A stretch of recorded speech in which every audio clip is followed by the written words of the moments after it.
Hello. അപ്പം നമ്മൾ ഇന്നലെ സംസാരിച്ചത് പ്രവീൺ പ്രണവ് ഇഷ്യൂ, ഫാമിലി ഇഷ്യൂസിനെ കുറിച്ച് നമ്മൾ ഇന്നലെ കുറേ സംസാരിച്ചിട്ടുണ്ടായിരുന്നു. അപ്പം ഇപ്പോൾ ഒരുപാട് വീഡിയോസ് കണ്ടുവരുന്നുണ്ട്. അവർ ഒന്നിച്ചു, ഒത്തുതീർപ്പായി, രണ്ട് ഫാമിലിയും പറഞ്ഞു ഒത്തുതീർപ്പായി എന്നുള്ള രീതിയിലൊക്കെ ഒരുപാട് വീഡിയോസ് വരുന്നുണ്ട്. സത്യാവസ്ഥ എന്താണെന്ന് ഇതുവരെയും പുറത്തു വന്നിട്ടില്ല. കാരണം അവർ ഒരു അപ്ഡേഷനും വീഡിയോ ആയിട്ടോ അല്ലെങ്കിൽ സ്റ്റാറ്റസ് ആയിട്ടോ ഒന്നും ഇട്ടിട്ടില്ല. പ്രവീണായാലും പ്രണവായാലും അങ്ങനെ ഒരു വീഡിയോയും പുറത്തിറക്കിയിട്ടില്ല. അതുകൊണ്ട് തന്നെ ആ ഒരു ഒത്തുതീർപ്പായോ എന്നുള്ള കാര്യത്തിൽ ഒരു ക്ലാരിഫിക്കേഷൻ കിട്ടിയിട്ടില്ല. പക്ഷെ അവർ ഒത്തുതീർപ്പായെന്ന് പലരും പറയാൻ കാരണം രണ്ടുപേരും, അതായത് പ്രവീണിൻ്റെ അക്കൗണ്ടിലെ ആ ഒരു എക്സ്പ്ലനേഷൻ വീഡിയോയും അൺമാസ്കിങ് വീഡിയോയും ഡിലീറ്റ് ചെയ്തിട്ടുണ്ട്. അതുപോലെ തന്നെ ഈ പ്രണവ് അവൻ ഇട്ടിട്ടുണ്ടായിരുന്ന അമ്മ അച്ഛൻ പ്രണവും കൂടെ ഇട്ടിട്ടുണ്ടായിരുന്ന ആ ഒരു വീഡിയോ ഡിലീറ്റ് ചെയ്തിട്ടുണ്ട്. ഒരു കമ്മ്യൂണിറ്റി പോസ്റ്റും അതുപോലെ തന്നെ ഇൻസ്റ്റയിൽ ഒരു സ്റ്റാറ്റസും ഇട്ടിട്ടുണ്ടായിരുന്നു. അതിൽ പറയുന്നത്, ഇപ്പം ഞാനും എൻ്റെ വീട്ടുകാരും ഒരു മോശം അവസ്ഥയിലൂടെയാണ് കടന്നു പോണത്. അതുപോലെ ഞാൻ സോഷ്യൽ മീഡിയയിൽ നിന്ന് നീതി കിട്ടുമെന്ന് വിചാരിച്ചു, അതെനിക്ക് കിട്ടിയില്ല. എൻ്റെ ഫാമിലിയിൽ എന്തെങ്കിലും ലോസ് സംഭവിച്ചത് എനിക്ക് മാത്രമായിരിക്കും നഷ്ടം എന്നുള്ള രീതിയിൽ പറഞ്ഞിട്ട് ആ രണ്ട് വീഡിയോസും അവർ പ്രൈവറ്റ് ആക്കിയിട്ടുണ്ട്. അപ്പോൾ ഇതിൽ എനിക്ക് പറയാനുള്ളത്, ഇപ്പോഴാണോ മനസ്സിലായത് അതെൻ്റെ ഫാമിലിയാണ്, അതെൻ്റെ അനിയനാണ്, അതെൻ്റെ അച്ഛനാണ്, അമ്മയാണെന്നുള്ള കാര്യങ്ങളൊക്കെ ഇപ്പോഴാണോ മനസ്സിലായത്? കാരണം എന്താണെന്ന് പറഞ്ഞാൽ അവർ അന്ന് സംഭവിച്ച കാര്യങ്ങൾ എല്ലാം തന്നെ തെളിവ് സഹിതമാണ് ഇട്ടിട്ടുണ്ടായിരുന്നത്. അപ്പോൾ ഇത് ഇട്ട് പിറ്റേ ദിവസമാണ് ഡിലീറ്റ് ചെയ്യുന്നത്. ഈ ഒരു ദിവസത്തിൻ്റെ ഉള്ളിൽ 5.6 മില്യൺ ഓളം സബ്സ്ക്രൈബേഴ്സ് ഈ വീഡിയോ കണ്ടിട്ടുണ്ട്. അപ്പോൾ ഇനി ഈ വീഡിയോ ഡിലീറ്റ് ചെയ്തിട്ടോ അല്ലെങ്കിൽ പ്രൈവറ്റ് ആക്കിയിട്ടോ ഒരു കാര്യമില്ല. കാണേണ്ട കാര്യങ്ങളെല്ലാം എല്ലാവരും കണ്ടിട്ടുണ്ട്. ഇതിപ്പോൾ എല്ലാ വീട്ടിലും ഉണ്ടാവുന്ന പ്രശ്നങ്ങൾ തന്നെയാണ്. ഇപ്പോൾ ഏട്ടനായാലും അനിയനായാലും തമ്മിൽ അടിയാവാറും അതൊക്കെ പതിവാണ്. പക്ഷേ എല്ലാവരും ഈ സോഷ്യൽ മീഡിയയിൽ പറയണമെന്നില്ല. അവരൊരു വീഡിയോ ഇടാൻ കാരണം ഇവരുടെ കമൻസിലും അതുപോലെ തന്നെ മെസ്സേജ് അയച്ചിട്ട് അച്ഛൻ എവിടെ, അമ്മ എവിടെ, അനിയൻ എവിടെ എന്നുള്ള രീതിയിൽ കുറേ മെസ്സേജ് വരുന്നുണ്ട്, കമൻസ് വരുന്നുണ്ട്. അതുകൊണ്ടാണ് ഈ ഒരു എക്സ്പ്ലനേഷൻ വീഡിയോ ഇടുന്നത് എന്നുള്ളത് ഇവർ പറഞ്ഞിട്ടുണ്ടായിരുന്നു.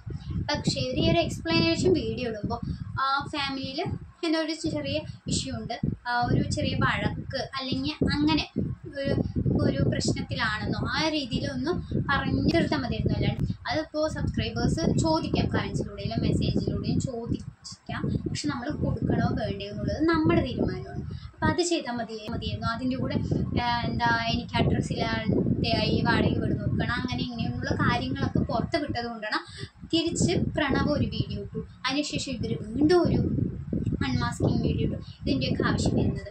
അതുപോലെ പ്രവീൺ പറഞ്ഞു, എനിക്ക് നീതി കിട്ടും വിചാരിച്ചിട്ടാണ് നമ്മൾ സോഷ്യൽ മീഡിയയിൽ ഒരു വീഡിയോ ഇട്ടിട്ടുണ്ടായിരുന്നത് എന്ന് പറഞ്ഞു. അപ്പോൾ നീതി കിട്ടണം എന്ന് പറഞ്ഞാൽ സോഷ്യൽ മീഡിയയിൽ ഇങ്ങനെ വന്ന് ഒരു വീഡിയോ ഇട്ടാൽ നീതി കിട്ടുമോ? സോഷ്യൽ മീഡിയയിൽ നിന്ന് എന്ത് നീതിയാണ് കിട്ടുക എന്നുള്ളത് എനിക്ക് മനസ്സിലായില്ല. കാരണം എന്ന് പറഞ്ഞാൽ ഇപ്പോൾ അവർ വീഡിയോ ഇട്ടപ്പോൾ അതിനെ സപ്പോർട്ട് ചെയ്തിട്ട് കുറേ പേര് വീഡിയോ ഇടും. അതുപോലെ തന്നെ അവർക്ക് നെഗറ്റീവായിട്ടും വീഡിയോ ഇടുന്നുണ്ട്. കാരണം വെറുതെ ഇരിക്കണ ഒരാളെ വന്ന് തല്ലുമോ അല്ലെങ്കിൽ നിന്നെ ഉപദ്രവിച്ചുകൊണ്ടിരിക്കുമ്പോൾ നീ കൈയും കെട്ടി നോക്കി നിന്നോ, നീ തിരിച്ചൊന്നും റിയാക്ട് ചെയ്തില്ലേ എന്നുള്ള രീതിയിൽ. അപ്പോൾ അവർക്ക് നെഗറ്റീവും വരുന്നുണ്ട്, പോസിറ്റീവും വരുന്നു. എന്താണ് നീതി എന്ന് പറഞ്ഞു വെച്ചാൽ ഇതുപോലെ കുറച്ച് പേര് വന്ന് സപ്പോർട്ട് ചെയ്യും. അത് മാത്രമാണ് സോഷ്യൽ മീഡിയയിൽ നിന്ന് കിട്ടുന്ന ഒരു നീതി എന്ന് പറയുന്നത്. അഥവാ നിങ്ങൾക്ക് നിയമപരമായിട്ടുള്ള നീതിയാണ് നിങ്ങൾ ഉദ്ദേശിച്ചതെങ്കിൽ, കിട്ടണമെന്ന് ഉദ്ദേശിച്ചതെങ്കിൽ നിങ്ങൾ നേരെ പോയി പോലീസ് സ്റ്റേഷനിലായിരുന്നു കംപ്ലയിൻറ്റ് ചെയ്യേണ്ടിയിരുന്നത്. രണ്ട് സോഷ്യൽ മീഡിയയിൽ വന്നിട്ട് വീട്ടുകാരെ കുറിച്ച് ഇങ്ങനെ പറയുകയില്ല ചെയ്യേണ്ടി. കൂടുതൽ തെളിവുകളാണ് കേട്ടോ. ഫാമിലി തന്നെ മോശമാണെന്നുള്ള രീതിയിൽ ഒരുപാട് ആളുകൾ ഇപ്പോൾ മുന്നോട്ട് വരുന്നുണ്ട്. കാരണം ഞാൻ വേറൊരു വീഡിയോ കണ്ടിട്ടുണ്ടായിരുന്നു. ഈ കീർത്തന, പ്രവീണും കീർത്തന എന്ന് പറഞ്ഞിട്ടുള്ള ഒരു ഇൻഫ്ലുവൻസറും ആദ്യം നല്ല ഫ്രണ്ട്സ് ആയിരുന്നു. അവരുടെ വീഡിയോസൊക്കെ കണ്ടിട്ടുണ്ട്. അതുപോലെ ആ കുട്ടിയുടെ ഒരു ഇൻ്റർവ്യൂവിൻ്റെ അടിയിൽ വന്നിട്ട് ഇവരുടെ പ്രണവിൻ്റെ കസിൻ തന്നെ എന്തോ ഒരു കമൻറ്റ് ഇട്ടിട്ടുണ്ടായിരുന്നു. ഫാമിലി ഇഷ്യൂസാണ്, പ്രവീണും പ്രണവും വീട്ടിൽ കയറി അടിച്ചിട്ടുണ്ട് ഫാമിലി, പിന്നെ അതുപോലെ തന്നെ ഏട്ടനെയും അനിയനെയും രണ്ടാക്കി എന്നുള്ള രീതിയിലൊക്കെ ഒരു കമൻറ്റ് വന്നിട്ടുണ്ടായിരുന്നു. അതും ഇപ്പോൾ വൈറലാണ് കേട്ടോ.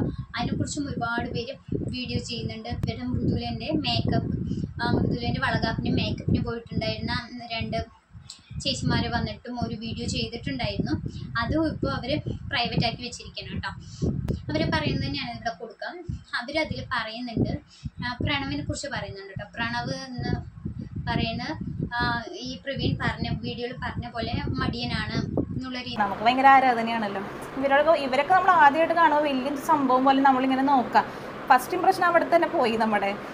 നമ്മൾ പ്രവീണ നോക്കുമ്പോൾ എന്തോ ഒരു പോലെ ആൾ എൻ്റെ ഒരു പോക്ക് പോയി, നമ്മൾ മൈൻഡ് പോലും ചെയ്തില്ല. അത് കഴിഞ്ഞ ആൾ ക്യാമറ കൊണ്ടുവരുമ്പോൾ പിന്നത്തെ വീഡിയോയിൽ നമ്മൾ കേൾക്കണത് ഇതാ, മൃദുലനെ മേക്കപ്പ് ചെയ്യാൻ ആരൊക്കെയോ വന്നിട്ടുണ്ട്, നമ്മൾ അവരെ കണ്ടുപോലും ഇല്ലാന്ന്. നമ്മുടെ മുമ്പിൽ കൂടെ കടന്നു പോയത്. പക്ഷെ അവനത് പറഞ്ഞ ടോൺ അങ്ങനെയാണ്, ഞാൻ അത് മേക്കപ്പിന് വന്നവരെ കണ്ടില്ല എന്നൊക്കെ പറഞ്ഞു. അത് കഴിഞ്ഞ് പക്ഷെ മൃദുല നമ്മുടെ അടുത്ത് ഭയങ്കര സഹകരണമായിരുന്നു കേട്ടോ. മൃദുല പോയി ചോദിക്കുക, കൊച്ചു ഒരു ലേറ്റ് എടുത്ത് തരുമോ എന്ന് ചോദിച്ചപ്പോൾ കൊച്ചൊരു ലേറ്റ് മറമ്പലത്തിൽ ലേറ്റ് എടുത്തു കൊടുത്തിട്ട് പിടിച്ചൊന്ന് കുത്തി തരാൻ പറഞ്ഞപ്പോ അതിന് പോലും അവന് വയ്യ, കുത്താൻ പോലും അവന് വയ്യ. അതൊക്കെ ഇതിപ്പോ എനിക്കിങ്ങനെ പ്രവീൺ പറഞ്ഞത് കേട്ടപ്പോ മുത്തുമടിയനാന്നുള്ളത് നമുക്ക് നമ്മൾ പറഞ്ഞൊരു കാര്യമാണ്. അത് ശരിക്കും എന്തെങ്കിലും വീഡിയോക്ക് മാത്രം കറക്റ്റ് സമയത്തിന് കാണിക്കും, അത് കഴിഞ്ഞാൽ സ്പോട്ടിൽ അവിടെ ഇട്ടിട്ട് ഇതിൽ പറയുന്നുണ്ട് എടാ ഇത് എവിടെയെങ്കിലും ഒന്ന് സ്റ്റാൻഡ് ചെയ്ത് കൊടുക്കുന്നു പറഞ്ഞപ്പോൾ അവൻ അതിനുള്ളതില്ല. കാരണം അപ്പോൾ ഇത് ഞാനിങ്ങനെ കറക്റ്റാണ് പ്രവീൺ പറഞ്ഞില്ല, അവൻ നല്ല മടീനാന്ന് പറഞ്ഞത്. അത് സംഭവം ഓക്കെയാണ്, നമുക്ക് അവിടെ തന്നെ അത് കത്തി. അത് കഴിഞ്ഞതിൽ പറയുന്നുണ്ട് അവർ പിന്നെ പ്രവീണിനെയും ഒരു മോശക്കാരനായിട്ട് തന്നെയാണ് പറയുന്നത്. കാരണം എന്ന് പറഞ്ഞാൽ ഇവർ മേക്കപ്പ് ആർട്ടിസ്റ്റ് വന്നിട്ട് അവരൊന്നും മൈൻഡ് പോലും ചെയ്തില്ല. അതുപോലെ തന്നെ അവർ ഭക്ഷണം കഴിക്കാൻ ഇരിക്കുന്ന ടൈമിൽ തൃശ്ശൂരിൽ നിന്ന് അങ്ങനെ എവിടുന്ന സ്ഥലത്ത് നിന്ന് അവർ ഭക്ഷണം കഴിക്കാൻ വേണ്ടി വന്നതാണെന്ന് പറഞ്ഞ് അപമാനിച്ചു എന്നുള്ള. ഭക്ഷണം കഴിക്കാൻ പോയ സമയത്ത് ഞങ്ങൾക്ക് ഫുഡ് വേണ്ടെന്നാണ് പറഞ്ഞിട്ടുണ്ടായിരുന്നത്. ഫുഡ് വേണ്ടെന്ന് പറയാൻ കാരണം ഇവരുടെ ഭാഗത്ത് നിന്ന് ഉണ്ടായ ഒരു ആറ്റിറ്റ്യൂഡ്. നമ്മളിങ്ങനെ ഇവരൊക്കെ കാണുമ്പോൾ വലിയ സംഭവം പോലെ നോക്കുമ്പോൾ ഇവർ നമ്മൾ മൈൻഡ് പോലും ചെയ്യുന്നില്ല. ഭയങ്കര ഹെഡ് വെയിറ്റ്, ഒന്നും ചിരിക്കണ പോലും ഇല്ല. കൊച്ചു എന്ന് പറയുന്ന സ്ഥലത്ത് ചിരിക്കണ പോലും ഇല്ല. ആ ഭാഗത്ത് അങ്ങനെ ആൾക്കാരുണ്ടെന്ന് പറഞ്ഞാൽ നോക്കില്ല, വീഡിയോ എടുക്കണോ പോകണം അവര് അവരെ കാര്യം. നമ്മളെ കാണുമ്പോൾ എന്തോ വലിഞ്ഞു കയറി വന്ന പോലെ അവന്റെ ആറ്റിറ്റ്യൂഡൊക്കെ കണ്ടു കഴിഞ്ഞ് കഴിഞ്ഞാൽ നമ്മള് അതോടുകൂടി നമുക്ക് നമ്മൾ നിൽക്കുന്നിടത്ത് നമ്മൾ ഓക്കെ അല്ലെങ്കിൽ നമുക്ക് ഫുഡ് കഴിക്കാൻ തോന്നും. ഞങ്ങൾ പറഞ്ഞു ആൻറ്റി ഞങ്ങൾക്ക് ഫുഡൊന്നും വേണ്ട, ഞങ്ങൾ ഇറങ്ങാന്ന് പറഞ്ഞിട്ട് ഞങ്ങൾ ഹസ്ബൻഡ് റൂമിൽ നിന്ന് വരുന്നത് വെയിറ്റ് ചെയ്ത് നോക്കാം. അപ്പോൾ ഹസ്ബൻഡും പിള്ളേരൊക്കെ ഭയങ്കര ഡ്രസ്സിംഗ് ഒക്കെ ചെയ്ത് വരാം. എന്തിനാ കൊച്ചിൻ്റെ കൂടെ ഫോട്ടോ എടുക്കാനേ വന്നപ്പോൾ തന്നെ ഞാൻ പറഞ്ഞു ഫോട്ടോ എടുക്കാനൊന്നും നിൽക്കണ്ടെന്ന് പറഞ്ഞു. ഇവർ ഫുഡ് കഴിക്കാൻ ഇരുത്തിയിട്ട് അതാണ് കുറച്ചും കൂടി വിഷമമായത്. എടുത്ത് വെച്ച ഫുഡ് അതേപോലെ തന്നെ അവിടെ വെച്ചിട്ട് ഞങ്ങൾ ഇറങ്ങിയത്. കാരണം ഇവർ ക്യാമറ ഓണാക്കി വന്നിട്ട് പ്രവീൺ പറഞ്ഞൊരു ഇതുണ്ട്, ഇത് തൃശ്ശൂരിൽ നിന്ന് ഫുഡ് കഴിക്കാൻ വന്ന ടീമാണ് കേട്ടോ. നമുക്കുണ്ടായ ഒരു വിഷമം എന്ന് പറഞ്ഞാൽ ഫുഡ് കഴിക്കാൻ വേണ്ടി മാത്രമല്ല, ഫുഡ് കഴിക്കാൻ മൃദുലയും അമ്മയും മാത്രമാണ് എന്താ കുറച്ച് മാന്യമായി പെരുമാറിയത്. അവരുള്ളത് കൊണ്ടാണ് അവിടെ കൂടുതൽ നേരം നിന്നത് എന്നുള്ള രീതിയിലും പറയുന്നുണ്ട് കേട്ടോ. അതുപോലെ തന്നെ അമ്മ പാവമാണ്, ഫുഡ് കഴിക്കാൻ പറഞ്ഞു. അതുപോലെ തന്നെ മൃദുലനെ അമ്മ നന്നായി നോക്കുന്നുണ്ട് എന്നുള്ള രീതിയിൽ തന്നെയാണ് അവരും പറഞ്ഞിട്ടുണ്ടായിരുന്നത്. അവരും പറയുന്നത് അമ്മ പാവമാണ്, മൃദുലയും അമ്മയും പാവമാണ് എന്നുള്ള രീതിയിൽ പറയുന്നുണ്ട്. അപ്പോൾ ഈ മേക്കപ്പ് ആർട്ടിസ്റ്റ് പറഞ്ഞ കാര്യങ്ങളിൽ വെച്ച് നോക്കുമ്പോൾ മൃദുലയും അമ്മയും കുഴപ്പമില്ല, എന്നാൽ പ്രവീണും പ്രണവും മാന്യമായിട്ടല്ല പെരുമാറിയതെന്നുള്ള രീതിയിൽ അവർ പറയുന്നുണ്ട് കേട്ടോ. അപ്പോൾ ഒന്ന് നോക്കുമ്പോൾ പ്രണവും പ്രവീണും രണ്ടുപേരും അത്രയ്ക്ക് ഒരു മാന്യന്മാരല്ല എന്നുള്ള രീതിയിൽ തന്നെയാണ് ഇവിടെ പറയുന്നത്. അപ്പോൾ പിന്നെ നമ്മൾ ഈ റിയാക്ട് ചെയ്യുന്നവരിനെ കുറിച്ച് പ്രവീൺ പിന്നെ പറയുന്നുണ്ടായിരുന്നു, നമ്മൾ കാര്യങ്ങൾ വളച്ചൊടിക്കുകയാണെന്ന്. വളച്ചൊടിക്കാനുള്ളൊരു സാഹചര്യം ഉണ്ടാക്കിയത് ഇവർ തന്നെയാണ്. ഇവരുടെ ഫാമിലി ഇഷ്യൂസ് വന്ന് സോഷ്യൽ മീഡിയയിൽ പറഞ്ഞത്. ഇവർ പറയാതെ നമ്മൾ അവരുടെ പ്രശ്നം എന്താണെന്നോ കാര്യങ്ങളോ നമ്മൾ ചർച്ച ചെയ്യാനായിട്ട് നിൽക്കില്ലായിരുന്നു. ഇവർ തന്നെയാണ് ഇട്ട് തന്നത്. അവരിട്ട് തരുന്നു, നമ്മൾ അതിനെക്കുറിച്ച് സംസാരിക്കുന്നു. നമ്മളുടെ ഭാഗം നമ്മൾക്ക് എന്താണോ പറയാനുള്ളത് കമൻറ്റായി ഇടുന്നതിന് പകരം നമ്മളൊരു വീഡിയോ ആയിട്ട് ഇടുന്നു, അത്രേ ഉള്ളൂ. അല്ലാണ്ട് നമ്മളാരും അവരുടെ വീട്ടിൽ പോയി അവരുടെ കണ്ടിട്ടോ അങ്ങനെയല്ല നമ്മൾ ഈ ഒരു വീഡിയോ ഇടുന്നത്. അവർ പറഞ്ഞ് അവർ സോഷ്യൽ മീഡിയയിൽ വന്ന് പറയുന്ന കാര്യങ്ങളിലാണ് നമ്മൾ വീഡിയോ ആയിട്ട് ഇടുന്നത്. അപ്പോൾ ഇത്രയൊക്കെ ഉള്ളൂ. അവരൊന്നിച്ചോ ഇല്ലയോ എന്നുള്ളതൊന്നും നമുക്കറിയില്ല.